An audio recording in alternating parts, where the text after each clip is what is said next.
नमस्कार दोस्तों, decode exam में आप सभी का स्वागत है। आज की क्लास में हम लोग जीएस मॉक टेस्ट 23 डिस्कस करने वाले हैं, जिसमें कि 40 प्रश्न होंगे। ये 40 प्रश्न हिंदी और इंग्लिश दोनों माध्यम में दिए गए हैं और ये प्रश्न आपके आने वाली परीक्षाओं के लिए बहुत ही महत्वपूर्ण है। तो चलिए आज की क्लास स्टार्ट करते हैं मेरे साथ, ऐश्वर्या सिंह के साथ। आज की क्लास को स्टार्ट करने से पहले मैं थोड़ी सी इंफॉर्मेशन आपको दे दूं फाउंडेशन कोर्स की, जो कि डिकोड एग्जाम आप लोगों के लिए लेकर आया है। इस फाउंडेशन कोर्स में एंटायर सिलेबस कवर किया गया है आरओ एआरओ का थ्रू वीडियो लेक्चर्स। यहाँ पर आपको नोट्स प्रोवाइड की जाएगी पीडीएफ के फॉर्मेट में, आपको टेस्ट सीरीज प्रोवाइड की जाएगी, टेलीग्राम ग्रुप से ज्वाइन कराया जाएगा। अगर इस कोर्स से रिलेटेड आपको कोई भी इंपॉर्टेंट इंफॉर्मेशन चाहिए तो आप इस नंबर पर व्हाट्सएप करिए, यहाँ पर आपको सारी इंफॉर्मेशन प्रोवाइड कर दी जाएगी। तो आज की क्लास का हम अपना पहला प्रश्न देखते हैं, इसको ध्यान से देखिए। ऋग्वैदिक काल में हल से बनी नालियों को क्या कहा जाता था? The drain made of a flow were called in the Rigvedic period. सबसे पहला आपको ऑप्शन दिया गया है किवास, दूसरा आपको दिया गया लांगल, तीसरा आपको दिया गया सीता और आखिरी आपको दिया गया है संपा। तो यहां पे आपका सही उत्तर क्या है? सीता है। ठीक है, Sita is the right answer. अब हम थोड़े और टर्मिनोलॉजीज को, शब्दावलियों को देख लेते हैं यहाँ पर ऋग्वैदिक पीरियड से जो रिलेटेड है। जब हम उर्वरा की बात करते हैं तो उसे क्या कहते हैं हम? जुता हुआ खेत। जुते हुए खेत के लिए उर्वरा यूज किया जाता था। लांगल हल के लिए यूज किया जाता था। वृक जो है बैल के लिए, करीस गोबर की खाद, अवध कूप, किवास हलवाहा, सीता हल से बनी नालियां, जो कि आपके प्रश्न में पूछा गया था, ऊर्ध्वर अनाज नापने वाला यंत्र और पर्जन जो है वो बादल।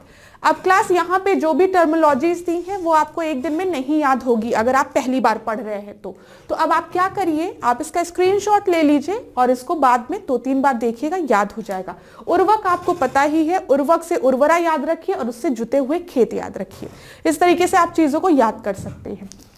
अब ऋग्वैदिक पीरियड से ही रिलेटेड हम 1-2 और इंपॉर्टेंट प्रश्न देख लेते हैं, जो कि अब तक मैंने शायद आपसे नहीं डिस्कस किया है। सबसे पहला प्रश्न देखिए क्या लिखा हुआ है। In which of the following Brahmana text the sun is said to be the boat to cross the ocean of the ocean. निम्नलिखित में से किस ब्राह्मण ग्रंथ में पुत्र को सागर को पार करने के लिए नाव कहा गया है? कि पुत्र एक नाव की तरह है जो कि सागर को पार करने के लिए है। तो ये किसमें कहा गया है? ऐतरेय ब्राह्मण में कहा गया है, याद रखिएगा। डायरेक्ट प्रश्न यहां से पूछा जा सकता है आपकी परीक्षा में। दूसरा देखिए, in which Veda is the divine principle of king describe. किस वेद में divine principle of the king जो है वो आपका डिस्क्राइब किया गया है? वो है ऋग्वैदिक में। और कहां पे आपका पंचागनी विद्या की सबसे पहली बार मेंशन किया गया है पंचागनी विद्या के बारे में? तो ये भी, इसका भी सही उत्तर आपका क्या है? ऋग्वेद है। ठीक है, क्या है आपका? ऋग्वेद है। अब हम दूसरा प्रश्न देखते हैं। दूसरे प्रश्न को देखिए, संगम युग के संबंध में निम्नलिखित कथनों में से कौन सा एक कथन सही नहीं है? यहां पर क्या लिखा है क्लास? सही नहीं है। ध्यान दीजिएगा कि कौन सा इनकरेक्ट है, मतलब बाकी 3 आपके सही हैं। तो चलिए हम एक एक स्टेटमेंट को पढ़ते हैं। पांड्यों की राजधानी मदुरई थी। ठीक है, the capital of the Pandyas were Madurai. तो ये आपका बिल्कुल सही स्टेटमेंट है, हमने पहले भी डिस्कस किया है। दूसरा हम देखते हैं, संगम कालीन राज पांड्या राज का चिन्ह मछली था। ठीक है, जो पांड्या राज थे आपके, उनका जो चिन्ह था, जो सिंबल था, वो आपका क्या था? वो आपका फिश था। ये भी एकदम सही है। बी देखते हैं हम, संगम साहित्य तोलकप्पियम की रचना तोलकप्पियर ने की है। ठीक है, Tolkappiyam the Sangam literature was written by Tolkappiyar. ये भी स्टेटमेंट एकदम सही है।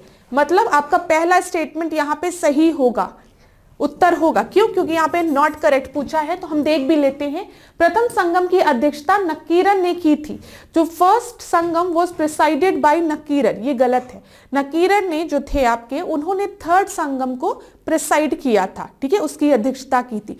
फर्स्ट की आपकी अध्यक्षता किसने की थी? ऋषि अगस्त ने, अगस्त ऋषि ने। तो यहाँ पर आपका जो सही उत्तर है वो क्या है? ए है। ठीक है, ये चीज याद रखिएगा। क्यों ए है मैंने आपको बता दिया। जब हम नकीरन की बात करते हैं, उन्होंने थर्ड संगम को प्रिसाइड किया था। ठीक है, और फर्स्ट संगम को किसने प्रिसाइड किया था? अगस्त ऋषि ने। इतनी चीजें क्लियर हो गई होगी। फिर हम देखते हैं यहाँ पर थोड़ा सा एक्सप्लेनेशन, यहाँ पे तीनों संगम के बारे में दिया गया है जो कि आपके परीक्षा की दृष्टि से बहुत ही इंपॉर्टेंट है। किसने अध्यक्षता की थी ये याद रखिएगा, और स्थल क्या है वो याद रखिएगा, प्लेस क्या है। तो प्रथम जो हमने बताया आपको अगस्त ऋषि, और आपका प्लेस क्या था, मदुरई था। मदुरई किसकी कैपिटल थी, पांड्या की कैपिटल थी, ठीक है। द्वितीय देखते हैं तोलकपियर, ठीक है, और उस समय स्थल आपका क्या था, कपाटपुरम या अलेवे। फिर तृतीय की हम बात करते हैं तो इसकी अध्यक्षता किसने की थी, नकीरन ने की थी, और प्लेस क्या था, उत्तरी मदुरई, नॉर्थ मदुरई। अब यहां पर देखिए कुछ क्लास संगम लिटरेचर्स दिए गए हैं जो ये भी आपकी परीक्षा की दृष्टि से बहुत इंपॉर्टेंट है। तो आप इस स्लाइड का भी स्क्रीनशॉट ले लीजिए, 2-3 बार पढ़िएगा, प्रश्न बनते हैं अगर संगम पीरियड से पूछेगा। तो यहाँ पे तोलकप्पियम की जब भी हम बात करेंगे, इस साहित्य की रचना किसने की है, तोलकप्पियर ने की है। आपको पता है ये एक ग्रामर है, ठीक है, ये व्याकरण है। फिर जब हम बात करते हैं शिल्पाधिकारम की, तो इसकी रचना किसने की है, इंग्लो अडिगल ने की है, ठीक है। मणिक मेखले की जब हम बात करते हैं तो शीतलय सतमनार, ठीक है। और कुर्रल की जब हम बात करते हैं तो तिरुवल्लर वर, ठीक है, तिरुवल्लर वर। याद रहेगा इतना, ठीक है। चलिए, तो आपने अभी तक स्क्रीनशॉट ले लिया होगा। अब हम तीसरे प्रश्न को देखते हैं। यहां पे इसके पहले हम एक चीज और बता दें आपको, जो हमने आपसे डिस्कस भी पहले किया था। राज चिन्ह की अगर हम बात करें तो संगम कालीन राज्यों के, तो चोल का राज सिंह क्या था, आप याद रखिएगा, सिंह था, ठीक है। चेर का क्या था, धनुष था। पांड्या का क्या था, मछली था।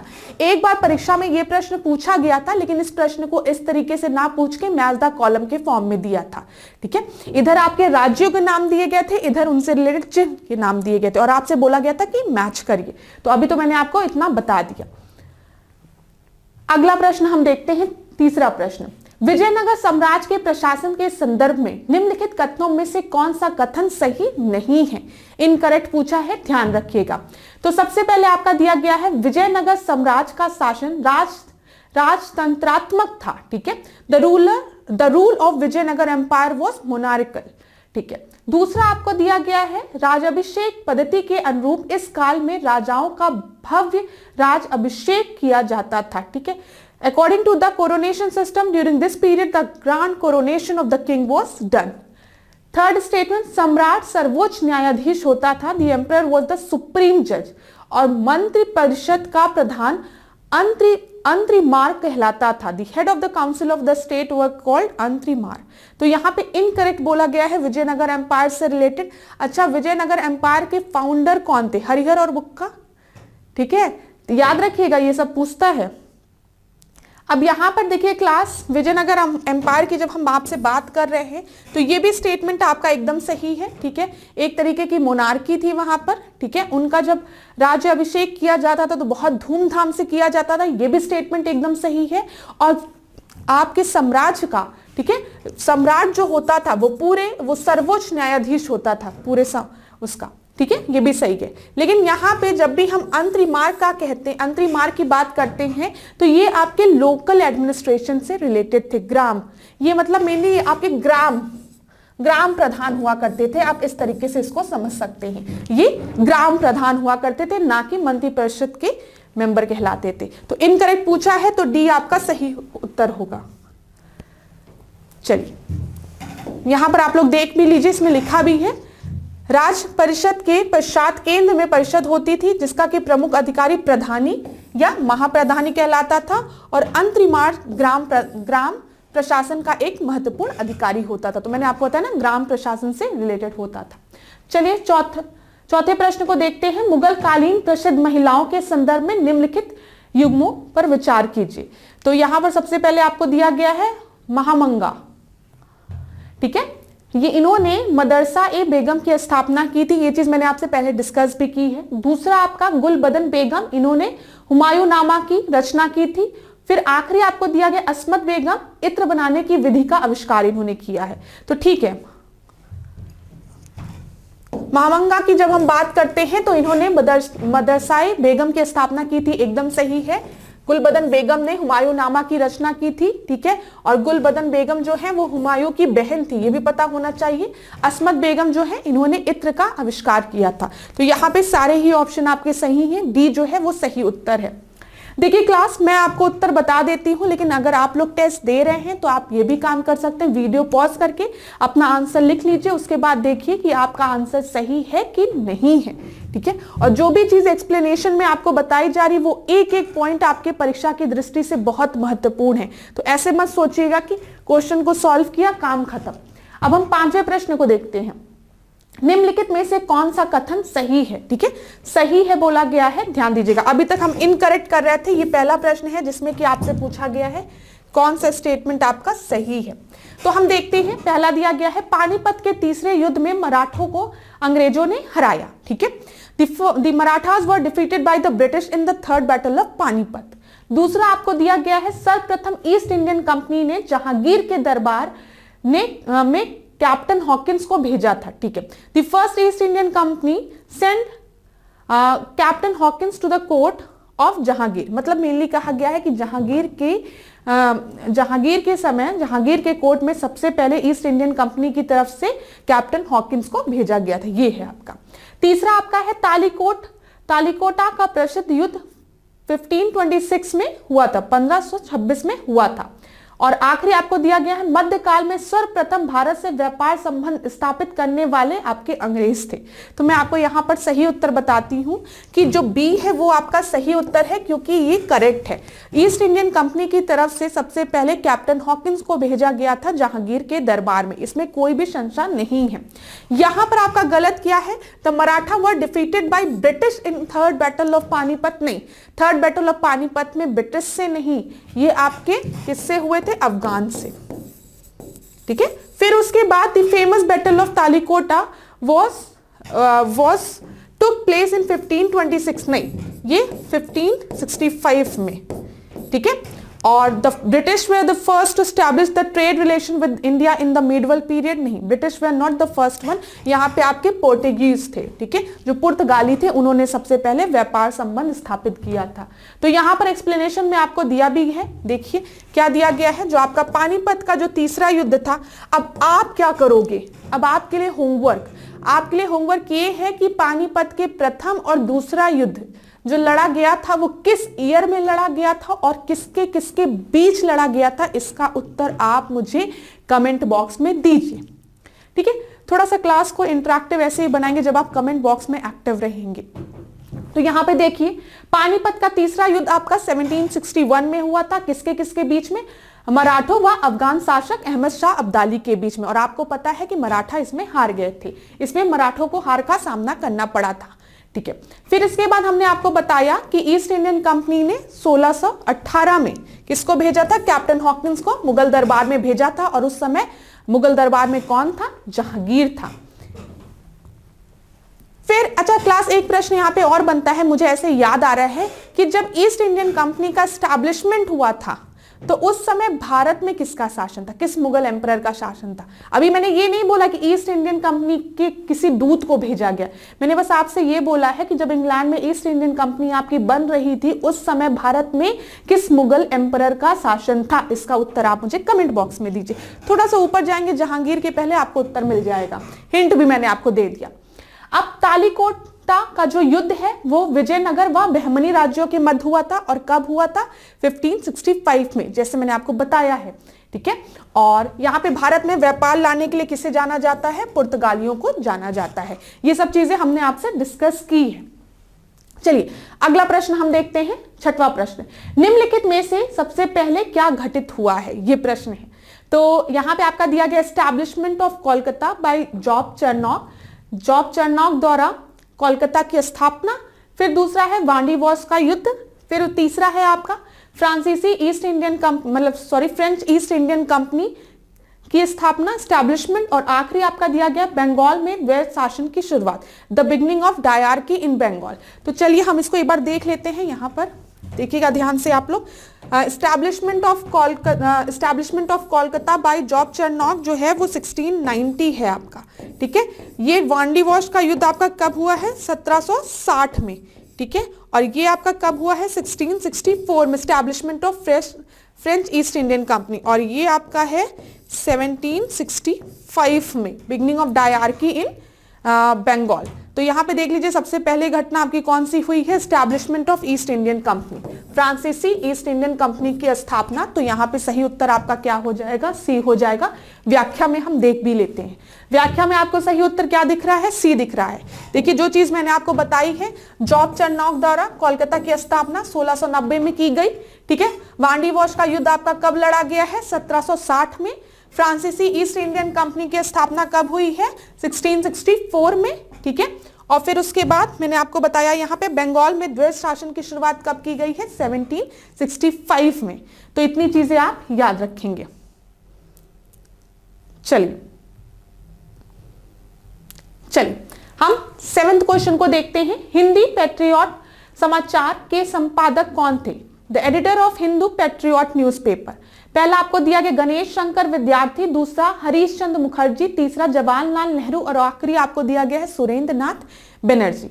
तो इस तरीके से न्यूज़पेपर से रिलेटेड, जनरल से रिलेटेड प्रश्न पेपर में पूछते हैं, ठीक है। तो यहां पर आपका सही उत्तर क्या है, हरीश चंद्र मुखर्जी, बी जो है वो आपका सही उत्तर है। अब यहां देखिए कुछ समाचार पत्र दिए गए हैं, उनके संपादक दिए गए हैं और कहां से आपका किस स्थान से वो पब्लिश होता था वो भी दिया गया है। तो एक बार इसको हम जल्दी से पढ़ लेते हैं। आप क्या काम करोगे, अपना फेवरेट काम स्क्रीनशॉट लो और अपने फोल्डर में ऐड करो, या फिर लिखना है तो लिख लो। प्रश्न बनते हैं, बहुत ही इंपॉर्टेंट टॉपिक है। पास्ट ईयर्स के पेपर या कोई भी ऐसा बच्चा जो पहले पेपर दे चुका है उसको समझ में आ रहा होगा कि इन क्लास में हम कितने इंपॉर्टेंट फैक्ट्स को डिस्कस करते हैं, जो कि आपकी परीक्षा की दृष्टि से बहुत ही महत्वपूर्ण है।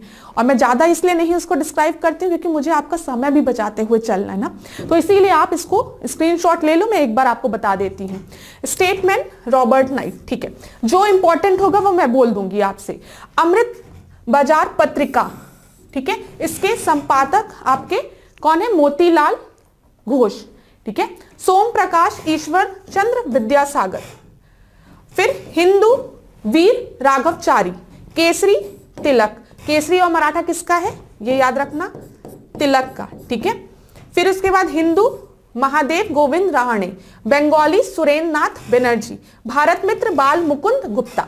अच्छा क्लास, ऐसा कई बार होता है कि समाचार पत्र दिए रहते हैं और आपने जिस पुस्तक से पढ़ा रहता है वहां पे यहाँ पर उनके नाम नहीं दिए रहते, क्योंकि कभी कभी एक से ज्यादा लोग उस चीज से एसोसिएटेड होते हैं, ठीक है। तो आप परेशान मत होया करिए उन सब चीजों में। बच्चे कभी कभी परेशान हो जाते हैं कि मैम आपने बुक के साथ तो इनका नाम बताया था लेकिन इनका नाम दिया गया है। तो कभी कभी ऐसा भी होता है कि किसी भी जर्नल या न्यूज़पेपर या बुक से एक से ज्यादा लोग एसोसिएटेड होते हैं, एडिटर होते हैं, राइटर होते हैं, तो उस कंडीशन में यहाँ पे आ जाता है। अभी मैं पढ़ रही थी यहाँ पे अमृत बाजार पत्रिका की बात की गई है, तो कहीं कहीं आपके शिशिर कुमार घोष भी दिए होंगे। हिंदुस्तान देखिए मदन मोहन मालवीय, ये इंपॉर्टेंट है आपका। देखिए एडिटर दिया गया है आपका, याद रखिएगा, कॉमनवेल्थ एनी बेसेंट, ठीक है। फिर इसके बाद यंग इंडिया महात्मा गांधी, नवजीवन महात्मा गांधी, इंडिपेंडेंस जो है मोतीलाल नेहरू है, पेपर में कई बार पूछा गया है। नेशनल हेराल्ड जो है जवाहरलाल नेहरू, बहुत ही इंपॉर्टेंट है ये। उदंत मार्तंड जो है वो जुगल किशोर। इससे रिलेटेड आप कोई फैक्ट क्या मुझे कमेंट बॉक्स में बता सकते हैं, ठीक है। अगर बता सकते हैं तो कोई भी एक बच्चा कमेंट बॉक्स में बताएगा तो मुझे समझ में आएगा कि उसने हिस्ट्री अच्छे से पढ़ी है, ठीक है। अल हिलाल की जब हम बात करते हैं तो मौलाना अब्दुल कलाम आजाद। फिर कॉमरेड की जब हम बात करते हैं यहाँ पर आपके मोहम्मद अली जिन्ना। इसकी कल वाली क्लास में मैंने आपको मोहम्मद अली जिन्ना से रिलेटेड ये चीज बताई भी थी। चलिए 8वें प्रश्न को हम देखते हैं। आपने स्क्रीनशॉट ले लिया होगा क्लास, मुझे बार बार बोलने की जरूरत नहीं पड़ेगी, मुझे लग रहा है ऐसा अब, ठीक है। 8वां प्रश्न देखिए, निम्नलिखित में से कौन सही कथन है, ठीक है, सही कथन पूछा गया है आपसे। तो नारायण मेघाजी लोखंडे ब्रिटिश सरकार में श्रमिक आंदोलन के आयोजन में अग्रणी थे, ठीक है। N M Lokhande was the pioneer in the organizing the labour movement in British India. दूसरा आपका दिया गया, भारत का पहला कारखाना अधिनियम 1880 में पारित किया गया था। India's first factory act was passed in 1880। तो मैं आपको बता दूं कि ठीक है, एनएम लोखंडे को लेबर मूवमेंट से हम कोरिलेट करके देखते हैं, एकदम सही है। लेकिन जो पहला कारखाना अधिनियम था, फर्स्ट फैक्ट्री एक्ट था, वो 1880 में नहीं, वो 1881 में पास हुआ था। ये हमने डिस्कस भी किया है पहले। और उस समय आपके वॉइसरॉय कौन थे, लॉर्ड रिपेन थे। मैंने आपको ये भी चीज बताई थी। तो यहाँ पे आपका सही उत्तर क्या हो जाएगा, एक मिनट, सही पूछा गया है, इस वजह से आपका सही उत्तर ए होगा। ए इज द राइट आंसर। यहां पे हम देख लेते हैं, ए आपका सही उत्तर है। चलिए अगला प्रश्न हम देखते हैं। 9वां प्रश्न देखिए, भारत में 1975 में चालू की गई एकीकृत बाल विकास परियोजना किसके द्वारा लागू की गई थी? The integrated child development programme launched in India in 1975 was implemented by. पेपर में कई बार तो ईयर ही पूछ लिया है आपसे, ठीक है, तो आप याद रखिएगा 1975। शिक्षा मंत्रालय द्वारा खाद्य मंत्रालय द्वारा, आप ऐसे देख लीजिए, एंड फूड मिनिस्ट्री, क्या लिखा है ये। फिर थर्ड लिखा है आपका एचआरडी मिनिस्ट्री, और आखिरी आपका दिया गया है महिला और बाल विकास मंत्रालय। तो मैं आपको बता दूं, जब भी हम आईसीडीएस की बात करते हैं, इट वाज स्टार्टेड इन 1975 और किसके? The ministry of women's and child development के अंडर, ठीक है। तो डी आप याद रखेंगे। अब यहां पर देखिए क्लास, कुछ प्रमुख योजनाएं दी गई हैं और उनसे रिलेटेड वर्ष दिया गया है। ये प्रश्न आपका पूछता है पेपर में, ठीक है, रिपीट होता है। पुरानी योजनाओं को ही दिया जाता है और उनके सामने वर्ष को दे दिया जाता है और पूछा जाता है कौन सा सही है कौन सा गलत। तो मैं इसको पढ़ के आपका समय नहीं व्यर्थ करूंगी, मैं बस ये कह सकती हूं कि आप इसका स्क्रीनशॉट ले लीजिए और प्लीज इसको पढ़ लीजिएगा, ठीक है। इसको जरूर एक बार ध्यान से पढ़ लीजिएगा, परीक्षा में ये पूछे गए, यहां से पूछा गया है, ठीक है। जो भी पास्ट ईयर्स के पेपर लगाए होंगे, जिन्होंने भी पास्ट ईयर्स में पेपर्स दिए होंगे, उनको ये समझ में आ रहा होगा कि पूछा जाता है। तो आप इसका स्क्रीनशॉट ले लीजिए, बहुत ही इंपॉर्टेंट चीज है ये। अब हम अगला देखते हैं, 10वां। देखिए, किस संविधान संशोधन अधिनियम के अनुसार संसद द्वारा राष्ट्रपति शासन को 1 वर्ष के बाद भी जारी रखने की शक्ति पर प्रतिबंध लगाने के लिए एक प्रावधान जोड़ा गया था, ठीक है। According to which constitutional amendment act a provision was added to limit the power of parliament to continue the president rule beyond 1 year, ठीक है। जो ये 1 साल का जो है बियॉन्ड 1 ईयर, तो 31st, 42nd, 44th या 51। तो यहां पर आपका जो सही उत्तर है वो क्या है? 44th constitutional amendment. चलिए अगला प्रश्न हम देखते हैं, 11वां। प्रशांत महासागर का निम्नलिखित में से कौन सा द्वीप भूमध्य रेखा पर स्थित है? Which of the following island of Pacific ocean lies on the equator? पहला आपको दिया गया फिलीपींस आइलैंड, फिर आपको दिया गया हवाई आइलैंड, तीसरा आपको दिया गया है गालपागोस द्वीप, ठीक है, आइलैंड, फिर आपको आखिरी दिया गया है ग्वादेलूपे आइलैंड, ठीक है। तो यहां पर जो सही उत्तर है वो आपका क्या है? गालपागोस आइलैंड, सी जो है वो आपका सही उत्तर है। यहां पर हम देख भी लेते हैं, मैं आपको इसको फिगर के थ्रू दिखाती हूं। ये देखिए यहां पर आपको दिख रहा होगा कि ये आपका क्या है? साउथ अमेरिका, ठीक है। तभी तो यहाँ पे आपका इक्वाडोर, कोलंबिया, वेनेजुला, पेरू, ठीक है। और यहां पर आपका इक्वेटर जाता है इधर इस तरीके से, और ये आपका गालापागोस आइलैंड है, ठीक है। अब आप नहीं भूलेंगे। 12वां प्रश्न देखिए, यूरोप महाद्वीप में स्थित रीगा की खाड़ी निम्नलिखित में से किन 2 देश के बीच में है? The gulf of Riga is located between which 2 countries, ठीक है। ये याद रखिए आप, यही पूछा है। पहला आपका दिया गया है स्पेन फ्रांस के बीच में, स्वीडन डेनमार्क के बीच में, स्वीडन फिनलैंड के बीच में, या फिर एस्टोनिया लाटविया के बीच में। तो यहाँ पे गल्फ ऑफ रीगा की जब हम बात करते हैं, it is situated in between Estonia and Latvia, ठीक है। डी जो है वो आपका सही उत्तर है। यहाँ पे कुछ ऐसा एक्सप्लेनेशन नहीं देना है, तो इसीलिए मैं आपको सही उत्तर बता दे रही हूँ और मैप में दिखा भी दे रही हूँ, ठीक है, एक एक करके। तो यहाँ पे देखिए गल्फ ऑफ रीगा आपको इस तरीके से दिखेगा, यहाँ पे एस्टोनिया है, यहाँ लाटविया है, ठीक है। जब आप यूरोप का मैप देखेंगे, जाके देखिएगा जरूर क्लास, तभी आपको चीजें समझ में आएगी। अगला प्रश्न देखिए, 13th क्वेश्चन, निम्नलिखित में से कौन सी जलधारा दक्षिण अटलांटिक महासागर की एक ठंडी जलधारा है जो अमेरिका के पूर्वी तट पर प्रवाहित होती है? सॉरी, कभी कभी टीचर्स भी पढ़ने में मिस्टेक कर देते हैं, तो दुखी मत हुआ करिएगा, ठीक है। तो प्रवाहित होती है। तो which one of the following is a cold stream in the southern Atlantic Ocean which flows along the east coast of America? पहला आपको दिया गया ईस्ट ग्रीनलैंड स्ट्रीम, दूसरा लेब्राडोर, फिर तीसरा आपका कनारी दिया गया है और आखिरी आपका फाकलैंड दिया गया है। तो मैं आपको बता दूं, कोल्ड की बात की गई है यहाँ पर, और किसकी बात की गई है? East coast of America. तो यहाँ पे आपका सही उत्तर क्या है? फाकलैंड, ठीक है। अभी आपको फिगर से ये चीज ज्यादा अच्छे से क्लियर होगी, फिगर के थ्रू हम दिखाते हैं आपको। ये रहा फिगर, ठीक है। इधर देखिए आप, दिख रहा है आपको, ये देखिए ये क्या है, लेब्राडोर है, ठीक है। इधर आपका ईस्टर्न ग्रीनलैंड है, यहाँ पे पेरू है, यहाँ पे कैनारी है, दिख रहा है आपको, यहाँ पे वेनेजुला है, ठीक है। फिर यहाँ पे कैलिफोर्निया है, ये हम कोल्ड की बात कर रहे हैं, ठीक है। यहाँ पे आपका वेस्टर्न ऑस्ट्रेलिया है, और यहाँ पे जब हम बात करते हैं एगुलस, तो एगुलस आपकी एक गर्म जलधारा है, मोजाम्बिक जो है वो गर्म जलधारा है, ये चीज याद रखिएगा आप। चलिए अब हम देख लें, आपको एक चीज और मैं बता दूं क्लास, यहां पर एक मिनट देखिए, यहां पे गर्म दी गई है और ठंडी जलधारा दी गई है, जो कि अटलांटिक महासागर की धाराएं हैं। तो अगर आप चाहें तो आप इसका भी स्क्रीनशॉट ले सकते हैं। अगला देखिए, यहां पर आपके प्रशांत महासागर की बात की गई है, वहां की गर्म और ठंडी जलधाराएं दी गई हैं। फिर हिंद महासागर की बात की गई है, वहां की ठंडी और गर्म जलधाराएं दी गई हैं। लेकिन सबसे बेस्ट तरीका होता है कि आप मैप के थ्रू इसको पढ़िए, आपको चीजें याद रहेगी, ठीक है। अगला हम बढ़ते हैं, हम 14th क्वेश्चन को देखते हैं। 14th क्वेश्चन आपका क्या है, अरब सागर में प्रत्यक्ष या अप्रत्यक्ष रूप से जल गिराने वाली निम्नलिखित नदियों को उत्तर से दक्षिण के क्रम में सजाइए। तो यहां पे लिखा है डेकोरेट द फॉलोइंग रिवर, नहीं डेकोरेट नहीं, इसको करिए arrange the following river, arrange the following river that directly और indirectly drain the Arabian Sea, drain into the Arabian Sea in order from north to south. तो सबसे पहले आपको दिया गया है माही, फिर आपको दिया गया गंगावेली, फिर तापी दिया गया है, और भरतपुझा आपको लास्ट में दिया गया है।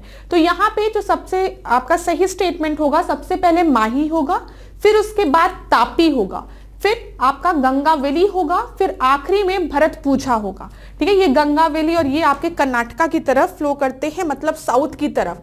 तो यहाँ पे आपका सही उत्तर क्या हो जाएगा, सी जो है वो सही उत्तर है।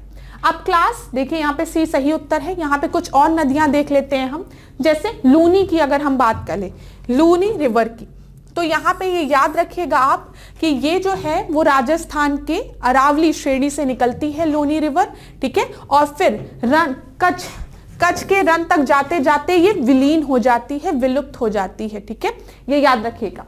तो लूनी रिवर के बारे में आपको समझ में आया, मतलब ये किसी समुद्र में जाके मिलती नहीं है, ये विलीन हो जाती है रन के कच्छ तक पहुंचते पहुंचते। साबरमती नदी की हम बात करें तो ये भी आपके राजस्थान के उदयपुर जिले के मेवाड़ पहाड़ियों से निकलती है, मेवाड़ की पहाड़ियों से निकलती है, फिर ये आपके गुजरात जाती है, आपको पता है साबरमती आश्रम के बारे में भी, फिर अहमदाबाद के बारे में भी आपको पता है, वहां से गुजर के ये आपकी कहां पर जाकर गिर जाती है, इस खंबात की खाड़ी में जाकर गिर जाती है ये।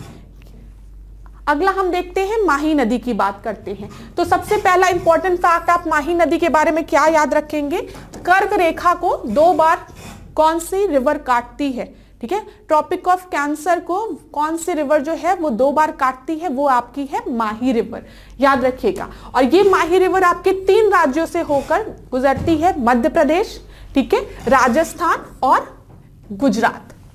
उसके बाद आपको पता है ये कहां पे जाकर ड्रेन होती है, अरेबियन सी में। नर्मदा नदी की बात करें तो नर्मदा नदी आपकी कहां से ओरिजिनेट होती है, अमरकंटक से ओरिजिनेट होती है। ये धुआंधार जल प्रपात जो है, वाटरफॉल है, वो किस नदी पर है, वो आपकी नर्मदा नदी पर है। ये कुछ फैक्ट्स है, याद रखिएगा। ताप्ती नदी की अगर हम बात करें तो जो ताप्ती नदी है वो कहां से निकलती है, वो महादेव की पहाड़ियों से निकलती है, ठीक है। और ये आपके मध्य प्रदेश से, महाराष्ट्र से, फिर गुजरात होते हुए ये आपकी चलती है। और अगर एक प्रश्न पूछता है जो सूरत है, जो सूरत शहर है, सिटी है, वो किस नदी पर आपका है, तो वो आपका ताप्ती रिवर पर है। मांडवी नदी की बात करें तो ये मांडवी नदी आपकी कहां फ्लो करती है, ये कर्नाटका में फ्लो करती है, ठीक है। और फिर ये गोवा से होते हुए अरब सागर में जाकर गिर जाती है, याद रखिएगा। फिर जुआरी नदी की अगर आप बात करेंगी तो ये आपकी कहां पर मेनली है, ये आपकी गोवा में है, तो पूछता है प्रश्न ऐसे, ठीक है। और शरावती नदी की हम बात करें तो ये आपकी कहां पर फ्लो करती है, ये आपका कर्नाटका में फ्लो करती है, ठीक है। और बाद में ये अरब सागर में जाकर मिल जाती है। और और आपसे एक चीज पूछता है, जैसे मैंने आपको बताया धुआंधार वाटरफॉल किस रिवर पे है, नर्मदा रिवर पे है, ठीक है। और अगर आपसे पूछे गढ़सोप्पा वाटरफॉल किस रिवर पर है, तो वो आपका कहां पर है, शरावती नदी पर, कर्नाटका, याद रखिएगा। गंगावली नदी की बात करें तो ये आपके कहां फ्लो करती है, कर्नाटका में फ्लो करती है और वहीं पे फिर ये जाकर अरब सागर में मिल जाती है। पेरियार नदी आपकी कहां की रिवर है, केरल की है, याद रखिएगा। और भरतपुछा नदी की हम अगर बात करें तो ये आपके तमिलनाडु और केरल, ठीक है। इतनी चीजें क्लियर हो गई। चलिए, तो एक बार आप इस चीज का स्क्रीनशॉट जरूर ले लीजिएगा रिवर्स के बारे में कि कौन सी रिवर किस स्टेट में फ्लो करती है। प्रश्न पूछता है, जैसे यहाँ पे अरेंज करने को पूछा, ऐसे आपकी परीक्षा में भी पूछ सकता है। 15th क्वेश्चन देखते हैं। डागर बैंक, जॉर्जेस बैंक या ग्रांट बैंक जो है वो आपका क्या है, ठीक है।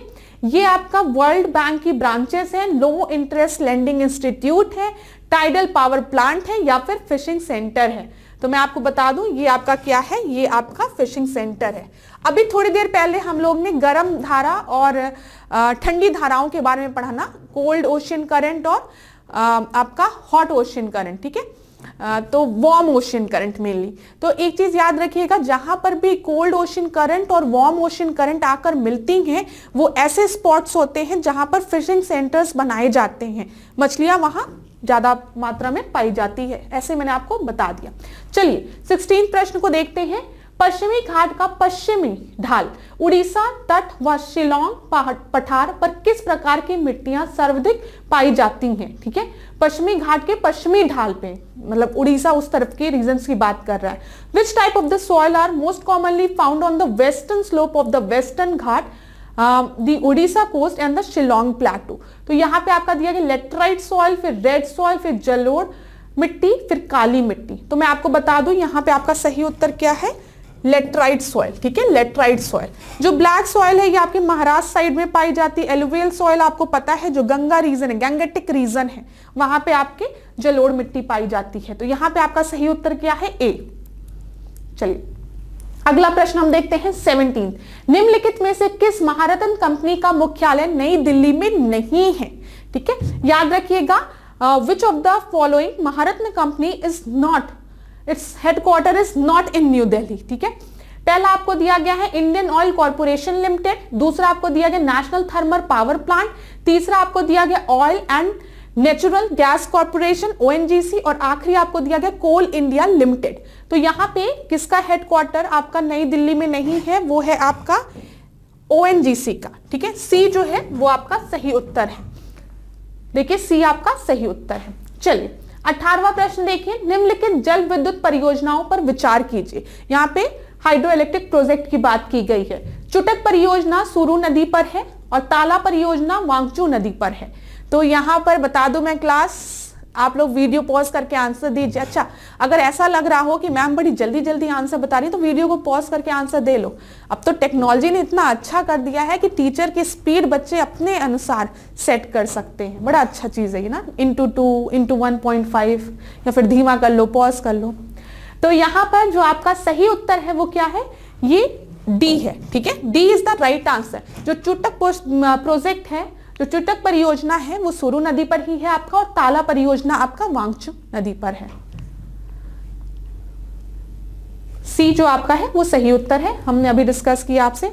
सॉरी, यहां पे देखिए मैम ने कितनी बड़ी गलती कर दी। क्या गलती कर दी आप लोग समझ गए होंगे। मैं आपको बता रही हूं सी जो है वो सही उत्तर है, लेकिन मैं ये नहीं देख रही हूं बोथ 1 and 2 आर रॉन्ग, ठीक है। तो यही गलती बच्चे भी करते हैं, यहां पे रॉन्ग लिखा है इस वजह से डी नहीं, बोथ आर राइट, ठीक है। तो सी जो है वो आपका सही उत्तर है, ना कि डी। मैंने डी पे गलती से टिक लगा दिया था, आप लोग ऐसी मिस्टेक बिल्कुल भी मत करिएगा। इतनी चीजें हो गई। अब यहां पर हम कुछ हाइड्रो इलेक्ट्रिक प्रोजेक्ट देख लेते हैं जो कि परीक्षा की दृष्टि से महत्वपूर्ण है। देखिए देखो बगिलहार बांध जो है वो किस नदी पर है आपका, वो आपका चेनाब नदी पर है। दुलहस्ती चेनाब नदी पर, सलाल चेनाब नदी पर, किरथई चेनाब नदी पर, किशनगंगा नदी पर, रातले चेनाब नदी पर, ठीक है। दुमखर परियोजना सिंधु नदी पर। स्क्रीनशॉट लीजिए क्लास, बहुत इंपॉर्टेंट चीज है, पूछता है, याद रखिए पूछता है, मैं बता रही हूं आपको। फिर उसके बाद पातलदुल बांध जो है वो चेनाब नदी पर है, ठीक है। उड़ी पन विद्युत जो है वो झेलम नदी पर है, सवालकोट मान जो है वो चिनाब नदी पर है। ठीक है, इतनी चीज आप याद रखेंगे। अब भारत भूटान के बीच में संयुक्त परियोजना, ये भले आपसे ना पूछे लेकिन जो परियोजना है वो आपसे पूछेगा। संकोस नदी पर है। ठीक है, चूखा परियोजना वांगचू नदी पर है। अभी हमने देखा ताला परियोजना जो है वो भी वांगचू नदी पर है। इतनी चीजें आप याद रखिएगा। अब अगला प्रश्न हम देखते हैं, 19वां प्रश्न देखिए।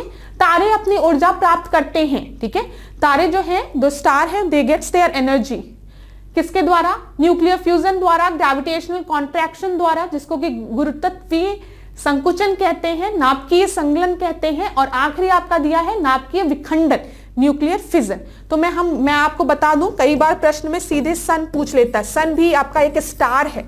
ठीक है, सन स्टार है, ये आपको पता है ना। मून जो है वो सैटेलाइट है, नेचुरल सैटेलाइट है। अगर पेपर में कभी आपसे प्रश्न पूछे कि अर्थ की नेचुरल सैटेलाइट क्या है, तो मून है। ठीक है, तो सन आपका एक तरीके का स्टार है। तो स्टार को, सन को भी अपनी एनर्जी किस प्रोसेस के थ्रू मिलती है? न्यूक्लियर फ्यूजन के थ्रू। ठीक है, फ्यूजन के थ्रू, नाभिकीय संगलन के थ्रू। और स्टार्स में एक और फिनोमिना होता है ग्रेविटेशनल कॉन्ट्रैक्शन, जो कि रिस्पॉन्सिबल होता है आपके न्यूक्लियर फ्यूजन के लिए। तो यहाँ पे सही उत्तर आपका क्या होगा? 1 और 2। जो ए है वो आपका सही उत्तर है। अच्छा, यहीं पे अगर हम एटॉमिक बम की बात करें तो उसमें कौन सा प्रोसेस होता है? नाभिकीय विखंडन होता है। याद रखिएगा, न्यूक्लियर फिजन होता है, विखंडन होता है। तो ए यहां पर आपका सही उत्तर है। अगला प्रश्न हम देखते हैं, 20वां प्रश्न। 20वां प्रश्न थोड़ा सा बड़ा है, तो वीडियो को पॉज करके आप पढ़ सकते हैं एक बार। निम्नलिखित कथनों पर विचार कीजिए तथा नीचे दिए गए कूट में से सही उत्तर को चुनिए। खंभों पर लगी स्ट्रीट लाइट में उत्तल दर्पण लगा होता है। ठीक है, उत्तल दर्पण अपने अपसारी गुण के कारण प्रकाश किरणों को फैलाता है। The street light on the pillars have a convex lens. The convex mirror spread the rays due to its divergent properties। तो मैं आपको बता दूं, दोनों चीज सही है। अब आपको समझ में आ रहा होगा, अगर स्ट्रीट लाइट है, यहां पर हमने लगा दिया है कॉन्वेक्स लेंस और इसका डाइवर्जेंट प्रॉपर्टी है, तो इस तरीके से कुछ होगा। तो हम यही तो चाहते हैं। ठीक है, तो यहाँ पे अपसारी गुण तो अच्छी चीज है। तो यहाँ पे आपका सही उत्तर क्या हो जाएगा? ए जो है वो आपका सही उत्तर है। अब यहाँ पे देखिए क्लास, जब भी हम कॉन्केव लेंस की बात करते हैं, कॉन्केव मिरर की बात करते हैं, अवतल दर्पण की बात करते हैं, तो दाढ़ी बनाने के लिए कौन सा दर्पण का यूज किया जाता है? सभी को पता होगा, दर्पण का यूज किया जाता है, वो है आपका कॉन्केव मिरर का। ठीक है, क्यों? क्योंकि मतलब थोड़ा सा इनलार्ज्ड इमेज फॉर्म होती है, ये चीज याद रखिएगा। गाड़ी की हेडलाइट्स में आपका कौन सा यूज होता है, या सर्च लाइट में? Concave mirror. ठीक है, सोलर कुकर में कॉन्केव। आंख, नाक, कान, गले व दांतों के डॉक्टर द्वारा कौन सा मिरर यूज किया जाता है? अवतल दर्पण, जिसको कि हम कॉन्केव मिरर कह रहे हैं, क्योंकि हमको इनलार्ज्ड इमेज चाहिए ना, बड़ी इमेज चाहिए, इसलिए। चलिए, इतनी चीजें क्लियर हो गई होगी। अब हम 21वें प्रश्न को देखते हैं। मिलेराइट किस धातु का अयस्क है?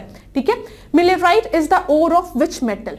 पहला आपको निकेल दिया है, मरकरी दिया है, तांबा मतलब कॉपर दिया है, और फिर आखिरी आपको कैल्शियम दिया है। तो यहाँ पर जो सही उत्तर है वो क्या है? निकेल है। ए जो है वो आपका सही उत्तर है। ठीक है, अक्सर पेपर में आपसे पूछ लिया जाता है पिंच ब्लेड। जो पिंच ब्लेड है वो किसका ओर है? तो आप याद रखिएगा, यूरेनियम का।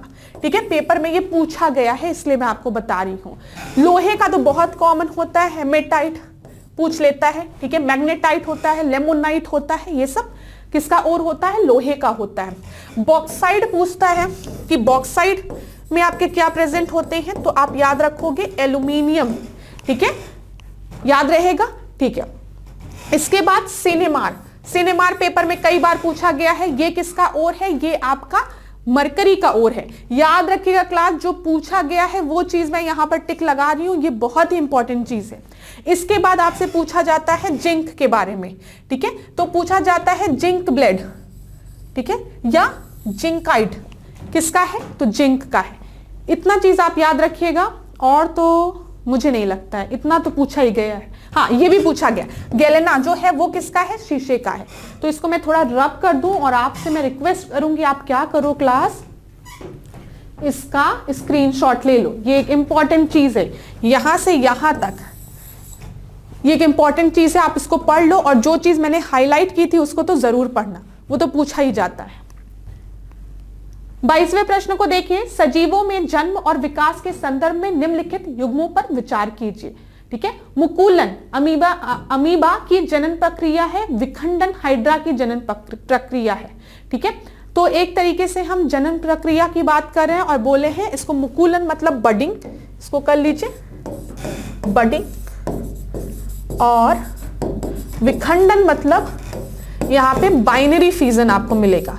और इसमें आपसे पूछा क्या गया है, करेक्टली मैच्ड ना, करेक्टली मैच्ड। तो मैं आपको बता दूं दोनों ऑप्शन गलत मैच्ड है। क्यों गलत मैच्ड है, मतलब यहां पे आपका नीदर 1 नॉर 2 होगा, क्योंकि जब भी हम बाइनरी फिजन की बात करते हैं तो ये अमीबा की जनन प्रक्रिया है। ठीक है, द्विखंडन जो है, द्विखंडन जो है, मैंने शायद विखंडन बोल दिया इसके पहले, उसको सही करेगा, द्विखंडन की बात हो रही, बाइनरी की बात हो रही, बाइनरी मतलब 2। ठीक है, तो यहाँ पे ये याद रखिएगा, जो द्विखंडन है वो आपका किसमें है, अमीबा का जनन प्रक्रिया है, और जो बुडिंग है आपकी, मुकुलन है, वो आपके हाइड्रा की जनन प्रक्रिया है। तो इंटरचेंज कर दिया गया है, इसी वजह से सही उत्तर आपका डी है। चलिए अगला प्रश्न हम देखते हैं मेलाटोनिन के संदर्भ में। ठीक है, मेलाटोनिन के संदर्भ में कौन से कथन असत्य है, ध्यान दीजिएगा, असत्य है। या रात में स्रावित होने वाला हार्मोन है, it is a hormone secreted at night. या निद्रा तथा जागने की क्रिया को नियंत्रित करता है, it controls the sleep and wakefulness. ठीक है, तो मैं आपको बता दूं यहां पे फॉल्स बोला गया है, इस वजह से आपका सही उत्तर क्या हो जाएगा, डी हो जाएगा, क्योंकि मेलाटोनिन जो है वो मेनली आपके नाइट में सिक्रीट होता है, इसीलिए लोग कहते हैं लाइट बंद कर दो नींद अच्छी आएगी। क्यों नींद अच्छी आएगी, क्योंकि मेलाटोनिन सिक्रीट होगा, और मेलाटोनिन जो है वो आपको एक पीसफुल, ठीक है, एक डीप स्लीप देगा, अच्छी नींद देगा। तो यहां पे डी आपका सही उत्तर है। चलिए 24वां क्वेश्चन देखते हैं, अग्नाशय को पाचक रस के उत्पादन के लिए उत्तेजित करने वाला कौन सा हार्मोन है। ठीक है, the hormone stimulating the pancreas to produce the digestive juice. तो ये कौन करता है, कौन सा हार्मोन करता है, आपको सबसे पहले ट्रिप्सिन दिया है, फिर रेनिन दिया है, फिर पेप्सिन दिया है, फिर सिक्रेटिन दिया है। तो मैं आपको बता दूं ये काम करता है, एक्टिवेशन का काम करता है ट्रिप्सिन। ठीक है, जो ए है वो आपका सही उत्तर है। ठीक है, चलिए अगला प्रश्न हम देखते हैं 25वां प्रश्न, किस रोग में रोगी के ऊपर का ओठ बीज से कट जाता है, तालू में दरार हो जाता है तथा रोगी मंद बुद्धि, नेत्र रोग आदि से प्रभावित हो सकता है। In which disease the upper lips of the patient is cut from the seed, मतलब उसका होठ कट जाता है फ्रॉम द सीड, बीज मतलब यार ये ट्रांसलेशन बड़ा गड़बड़ हो गया है यहाँ पे, आप इसको बीज मतलब ये बीज नहीं, इसको मतलब जैसे जो लिप्स है वो लिप्स में यहाँ पे ऐसे कटा हुआ आपको दिखता है। ठीक है, cleft plate is formed in the platelets and the patient can be affected by mental intelligence and ophthalmia. तो यहाँ पर आप याद रखिएगा, थोड़ा सा इंग्लिश वाले, अंग्रेजी वाले कष्ट के लिए थोड़ा सा आपको सॉरी, उसके लिए कुछ ज्यादा ही अजीब सा लिखा हुआ है यहाँ पे, आप हिंदी एक बार पढ़ लीजिए। ठीक है, यहाँ पे इसको हम क्या कहते हैं, आपको मतलब समझ में आ रहा होगा, इतना तो समझ में आ रहा होगा ना आपको।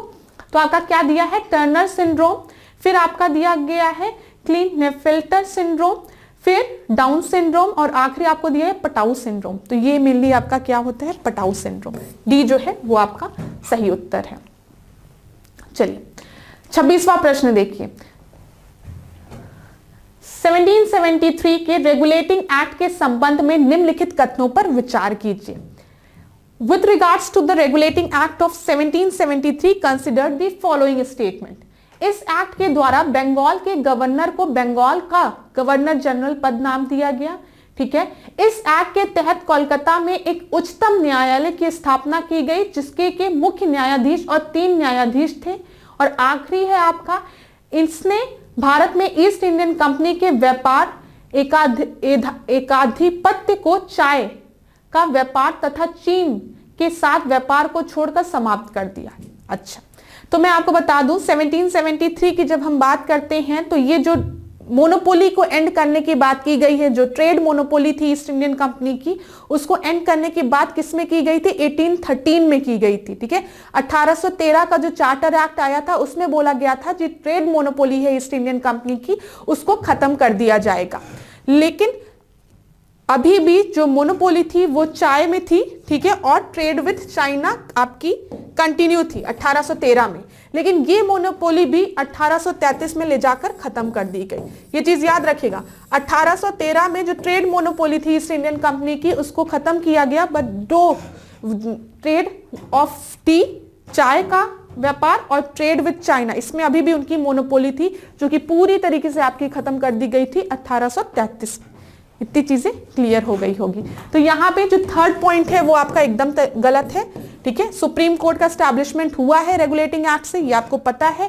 आपको ये भी पता है कि गवर्नर ऑफ बंगाल को अब क्या कर दिया गया था, गवर्नर जनरल ऑफ बंगाल। तो यहाँ पे सही उत्तर आपका क्या है, ए, 1 और 2।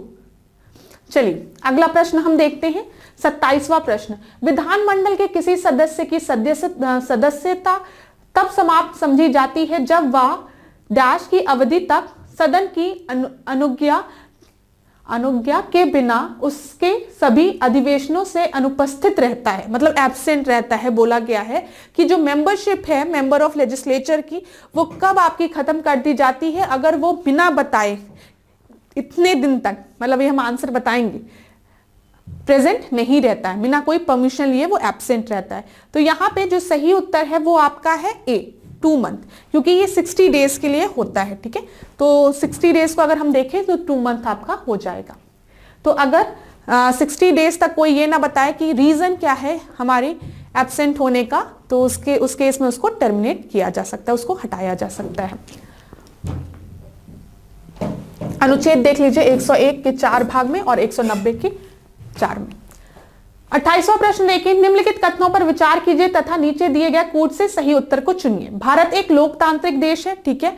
भारत का खुद का संविधान है। अब आप देखिए भारत एक लोकतांत्रिक देश है, मतलब डेमोक्रेसी की बात की गई है, ठीक है। हम एक डेमोक्रेटिक कंट्री हैं, हमारे यहाँ पावर किसके हाथ में है, जनता के हाथ में है, ठीक है। सॉवरेन कौन है, जनता है, ठीक है। भारत का खुद का एक संविधान है, हाँ भाई हमारा खुद का एक संविधान है, हमें पता है। लेकिन ये दोनों स्टेटमेंट एक दूसरे का रीजन, मतलब कथन एक का जो एजर्शन है उसका रीजन आर नहीं है, ठीक है। तो यहां पर आपका क्या है, यहां पर आपका क्या होगा, बी हो जाएगा। Both A and R are correct, but R is not the correct explanation, ठीक है। हम एक डेमोक्रेटिक कंट्री हैं क्योंकि हमारे पास संविधान है, ये सही नहीं है, ठीक है। ये सही है कि हमारे पास खुद का अपना एक संविधान है। हम एक डेमोक्रेटिक कंट्री इसलिए हैं क्योंकि हमारे यहाँ पावर किसके हाथ में है, लोगों के हाथ में। हमारे यहाँ इलेक्शन होता है, हम इलेक्शन के थ्रू अपने रिप्रेजेंटेटिव को चुनते हैं, ठीक है। चलिए अगला प्रश्न हम देखते हैं, 29वां क्वेश्चन। लोकसभा महासचिव किसके प्रति उत्तरदायी होता है, ठीक है। यहां पे लोकसभा सेक्रेटरी जनरल की बात की गई है, तो बिल्कुल भी ये मत सोचिएगा अरे लोकसभा की बात की गई है, लोकसभा के किसी मेंबर की बात की गई है तो किसके लिए रिस्पॉन्सिबल होगा। तो president, prime minister, Lok Sabha speaker या leader of opposition in Lok Sabha. तो मैं आपको बता दूं वो किसके लिए रिस्पॉन्सिबल होता है, लोकसभा स्पीकर के लिए। सी जो है वो आपका सही उत्तर है। अगला प्रश्न हम देखते हैं, 30वां प्रश्न। निम्न में से कौन से व्यय भारत की संचित निधि पर भारित हैं, ठीक है। मतलब कौन से एक्सपेंडिचर जो हैं वो आपके कंसोलिडेटेड फंड में कंसोलिडेटेड फंड से लिए जाते हैं। पहला आपका दिया गया है राष्ट्रपति के वेतन और भत्ते, मतलब प्रेसिडेंट सैलरी एंड अलाउंसेस। फिर आपका दिया गया उच्चतम न्यायालय के न्यायाधीशों की पेंशन, ठीक है, the pension of supreme court जजेस। फिर उसके बाद भारत सरकार द्वारा दिए गए ऋण की अदायगी का व्यय, ठीक है, the repayment of the debt incurred by the government of India. और आखिरी आपका है लोकसभा उपाध्यक्ष के वेतन व भत्ते, the salary and allowances of deputy speaker of the Lok Sabha. तो यहां पर आपका जो सही उत्तर है वो है ऑल ऑफ द एबव, ठीक है। डी जो है वो आपका सही उत्तर है। ये सारे आपके कंसोलिडेटेड फंड से लिए जाते हैं, डी। 31 देखिए, संघीय संसद राज्य सूची के विषय पर भी कानून बना सकती है। Can the federal parliament also make the law on the subject of state list, ठीक है। मैं आपको बताऊं मेनली कुछ ऐसे मतलब चीजें हैं जहां पर राज्यसभा को यह अधिकार दिया गया है कि वो मतलब कानून बना सकती है। अब हम देखते हैं क्या क्या चीजें हैं। मतलब पार्लियामेंट बना सकती है और कहीं कहीं आपके राज्यसभा की बात की गई है, तो दोनों को कंबाइन करके यहाँ पे पूछा गया है, तो परेशान बिल्कुल मत होइएगा। अगर कोई इंटरनेशनल एग्रीमेंट को इफेक्टिव करना है तो yes, parliament can make the law, भले वो आपके स्टेट लिस्ट का मैटर हो तब भी। अच्छा, आपको ये पता है, एक मिनट इसको हम डिस्कस ऐसे करते हैं, लिस्ट के बारे में मेंशन किया गया है, किस शेड्यूल में मेंशन किया गया है, 7, ठीक है, 7 शेड्यूल में मेंशन किया गया है, जिसमें आपकी कौन कौन सी लिस्ट दी गई है, स्टेट लिस्ट दी गई है, ठीक है, यूनियन लिस्ट दी गई है, फिर आपकी कॉन्करेंट लिस्ट दी गई है और रेसिडरी लिस्ट दी मतलब के बारे में हम डिस्कस करते हैं। तो मेनली हम इन 3 के बारे में बात करते हैं, कॉन्करेंट, ठीक है, फिर उसके बाद स्टेट और यूनियन। यूनियन लिस्ट पे किसका अधिकार होता है, यूनियन लिस्ट में जो भी मैटर्स आपके मेंशन है वहां पे सेंटर आपके सारे प्रोविजंस बनाएगी। ऐसे स्टेट लिस्ट में जो भी मैटर आपके मेंशन है उस पे कौन प्रोविजन बनाएगा, स्टेट, ठीक है। और इसी तरीके से जब हम कॉन्करेंट की बात करते हैं तो यहां पर आपके दोनों के पास ये पावर होती है।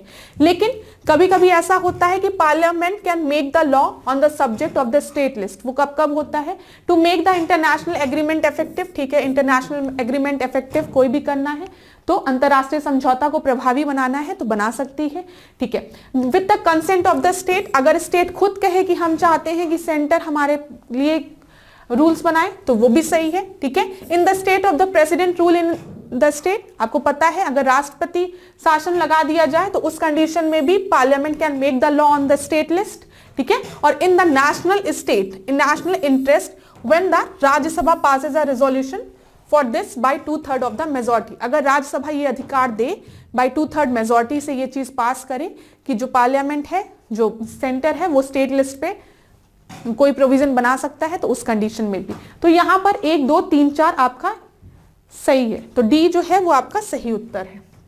हम देख लेते हैं डी सही उत्तर है। अब क्लास देखिए, यहाँ पे आपके आर्टिकल्स दिए गए हैं, प्लीज इस आर्टिकल्स को एक बार आप देख लीजिएगा। आर्टिकल 253 में आपके इंटरनेशनल एग्रीमेंट की बात की गई है, राष्ट्रीय समझौतों की बात की गई है, ठीक है।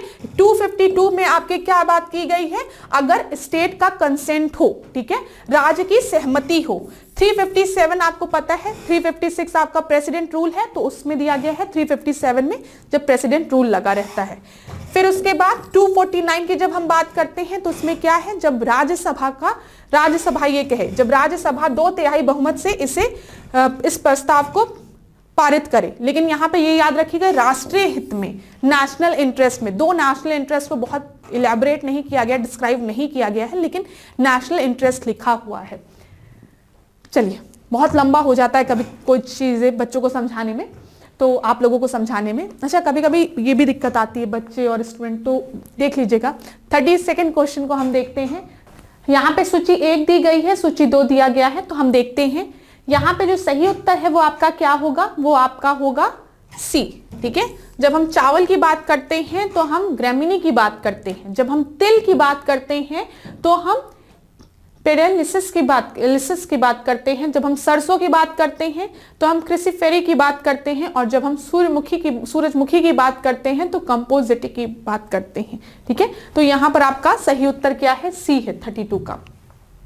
अगला प्रश्न हम देखते हैं, 33वां प्रश्न देखिए, निम्नलिखित कथनों पर विचार कीजिए। उत्तर प्रदेश सरकार द्वारा 1975 में उत्तर प्रदेश लोक आयुक्त अधिनियम 1975 पारित किया गया था। न्यायमूर्ति श्री कैलाश नाथ गोयल उत्तर प्रदेश के प्रथम लोकायुक्त बने थे। और आपसे पूछा गया है which of the following are correct, तो Uttar Pradesh public Commissioner Act 1975 was passed by Government of Uttar Pradesh in 1975. This is right statement. लेकिन Justice Shri Kailash Nath Goyal was not the first Lokayukta of Uttar Pradesh. तो यहाँ पे करेक्ट पूछा गया है, इसी वजह से आपका सही उत्तर क्या होगा, ओनली 1 देख लीजिए, 1 आपका सही उत्तर है। अब यहां पर क्लास आपके दिमाग में आ रहा होगा कि तो पहले लोकायुक्त आपके कौन थे, तो पहले लोकायुक्त जो थे वो विशंबर दयाल थे, ठीक है, विशंबर दयाल, याद रखिएगा ना। 34 प्रश्न को देखिए, जनगणना 2011 के अनुसार उत्तर प्रदेश का न्यूनतम जनघनत्व वाला जिला कौन सा है। कहां पे न्यूनतम जनघनत्व है, तो न्यूनतम जनघनत्व आपका कहां पर है, वो आपका कहां पर है, वो आपका ललितपुर में है, ठीक है। पॉपुलेशन लीस्ट पॉपुलस कंट्री, जहां पे सबसे कम पॉपुलेशन डेंसिटी है, हम कह सकते हैं पॉपुलेशन डेंसिटी कर लीजिए, तो वो आपका कहां पर है, ललितपुर में है। तो 34 का ए आपका सही उत्तर है। अब यहां पर देखिए 35वां क्वेश्चन, जीवन की निम्नलिखित अवस्थाओं पर विचार कीजिए। स्टेजेस, ये बहुत आसान प्रश्न है, काफी बच्चों को इसका उत्तर पता होगा। तो सबसे पहले गृहस्थ, संन्यास, ब्रह्मचर्य, वानप्रस्थ। ठीक है, तो सबसे पहले क्या होता है बताइए? ठीक है, ब्रह्मचर्य होता है, फिर गृहस्थ होता है, फिर संन्यास होता है, फिर वानप्रस्थ होता है।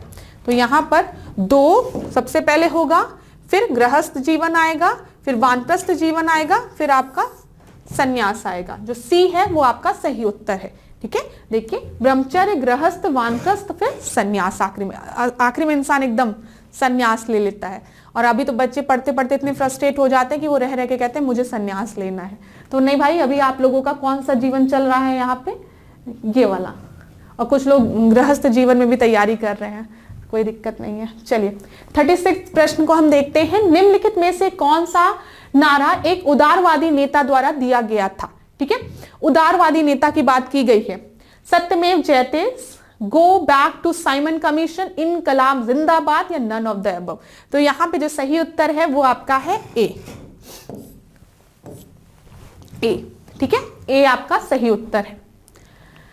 अब यहां पे कुछ देख लेते हैं हम लोग। देखिए यहां पर मदन मोहन मालवीय ने बनारस हिंदू विश्वविद्यालय की स्थापना की थी। ये एक उदारवादी नेता थे और इन्होंने ही आपका कौन सा स्टेटमेंट का यूज किया था? सत्यमेव जयते। मुझे आपसे मैंने पहले भी पूछा था कि सत्यमेव जयते कहां से लिया गया है, कमेंट बॉक्स में बताइए। आज 2-3 प्रश्न मैंने आपसे पूछ लिए हैं कमेंट बॉक्स में बताने के लिए, देखते हैं कितने लोग बताते हैं। ठीक है, इनकलाब जिंदाबाद का जो नारा है वो किसने दिया था? हसरत मोहनी ने दिया था। ठीक है, और इसको यूज किसने किया था? इसको लोकप्रिय किसने बनाया था? भगत सिंह ने बनाया था। तो कंफ्यूज मत होइएगा, इनकलाब जिंदाबाद का नारा किसने दिया था? हसरत मोहनी ने दिया था। और इसको लोकप्रिय किसने बनाया था? भगत सिंह ने। लाला लाजपत राय ने साइमन कमीशन वापस जाओ का नारा दिया था। करो या मरो का नारा किसने दिया था? महात्मा गांधी ने दिया था। आराम हराम है किसने दिया था? जवाहरलाल नेहरू ने दिया था। वेदों की ओर लौटो ये किसने दिया था? स्वामी दयानंद सरस्वती ने दिया था। ठीक है, जय जवान जय किसान ये किसने दिया था? लाल बहादुर शास्त्री ने दिया था। जय हिंद सुभाष चंद्र बोस ने। वंदे मातरम बंकिम चंद्र चट्टोपाध्याय। भारत छोड़ो महात्मा गांधी। स्वतंत्रता मेरा जन्मसिद्ध अधिकार है ये किसने दिया था? बाल गंगाधर तिलक ने दिया था। पूछता है ये सब प्रश्न, तो हमने जल्दी में आपको बता दिया। चलिए, स्मैश, ड्रॉप, लव तथा सेट पॉइंट शब्दावलियां जो हैं ये किस स्पोर्ट से रिलेटेड है, किस खेल से रिलेटेड है? Smash, drop, love and set point. Basketball से, या फिर बैडमिंटन से, या फिर वॉलीबॉल से, या फिर हॉर्स राइडिंग से। तो मैं आपको बता दूं ये सारे जो टर्मिनोलॉजीज हैं ये आपके बैडमिंटन से रिलेटेड हैं। ये एक स्पोर्ट्स रिलेटेड प्रश्न हो गया आपके लिए। 38 प्रश्न देखिए। जैन धर्म में हथेली पर चक्र वाला हाथ का प्रतीक क्या दर्शाता है? ठीक है, आप देखोगे, मैं आपको फोटो दिखाती हूं। तो ये आपका धर्म, प्रकृति, निर्वाण या फिर अहिंसा क्या आपका शो करता है? तो ये देखिए कुछ इस तरीके से, ये आपको दिख रहा होगा। यहां पर ये है हथेली और यहां पे आपका स्वास्तिक दिख रहा है। तो ये आपका इंडिकेट करता है अहिंसा। डी जो है वो आपका सही उत्तर है। ठीक है, 39 प्रश्न को हम देखते हैं। पुस्तक वॉइस ऑफ डिसेंट निम्न में से किसके द्वारा लिखी गई है? The book voice of dissent is written by Arundhati Roy, Arvind Adiga, फिर रोमिला थापर या फिर चेतन भगत। तो वॉइस ऑफ डिसेंट जो है वो रोमिला थापर द्वारा लिखी गई है। ठीक है, सी जो है वो आपका सही उत्तर है। कुछ ऐसा एक्सप्लेनेशन मुझे यहां पे नहीं देना है आपको। 40वां प्रश्न देखते हैं। सबसे पूर्व से शुरू करते हुए इन प्रमुख स्मारकों को पूर्व से पश्चिम की ओर ले जाइए। ठीक है, ईस्ट टू वेस्ट बोला गया है। तो great wall of China, pyramid of Giza, statue of liberty, Eiffel tower. तो यहां पे आपका सबसे पहले क्या होगा बताइए? ईस्ट की बात की गई है क्लास, ऐसे ड्रॉ करिए, ऐसे ईस्ट से वेस्ट की ओर। तो ईस्ट की तरफ आपका क्या है बताइए? आपका ग्रेट वॉल ऑफ चाइना है। ठीक है, फिर पिरामिड ऑफ गीजा हो गया, फिर आपका स्टैचू ऑफ लिबर्टी हो गया और एफेल टावर हो गया। तो आपका ए जो है वो सही उत्तर है। देख लीजिए, आपको पता होगा जो ग्रेट वॉल ऑफ चाइना है वो कहां पर है, चाइना में है। और अगर आप मैप देख रहे हो तो चाइना सबसे ईस्ट में आपको दिखेगा। गीजा का पिरामिड आपका कहाँ है, पिरामिड की बात की गई है तो ये आपका इजिप्ट में है मेनली। एफेल टावर सभी को पता है कहाँ है, फ्रांस में है। फ्रांस कहाँ है आपका, यूरोप साइड में है। और स्टैचू ऑफ लिबर्टी कहाँ है, अमेरिका में। अमेरिका किधर है, तो ऐसे मैप बनाया आपने, इधर आपको चाइना पता है, इधर आपको अमेरिका पता है, ये दो ऑप्शन भी पता है तो आप खट से आंसर मार्क कर सकते हैं। तो thank you so much class. यहाँ पे कुछ चीजें दी गई है, प्रमुख देश और राष्ट्रीय स्मारक, आप इसका स्क्रीनशॉट लेके एक बार देख लीजिएगा सरसरी निगाह से। तो thank you so much class. आज के सेशन को हम यहीं पे एंड करेंगे। आज हमने 40 प्रश्नों को डिस्कस किया, उसके साथ हमने कई मुख्य तत्वों को भी डिस्कस किया जो कि परीक्षा की दृष्टि से आप लोगों के लिए बहुत ही महत्वपूर्ण है। अगले क्लास में हम फिर 40 प्रश्नों से के साथ मिलेंगे और आप बताते रहिए कि कितना इंप्रूवमेंट आपके में आ रहा है। अगर क्लास अच्छी लगी हो तो क्लास को लाइक करिएगा, चैनल को सब्सक्राइब करिएगा, डिकोड एग्जाम के साथ बने रहिए। धन्यवाद, नमस्कार।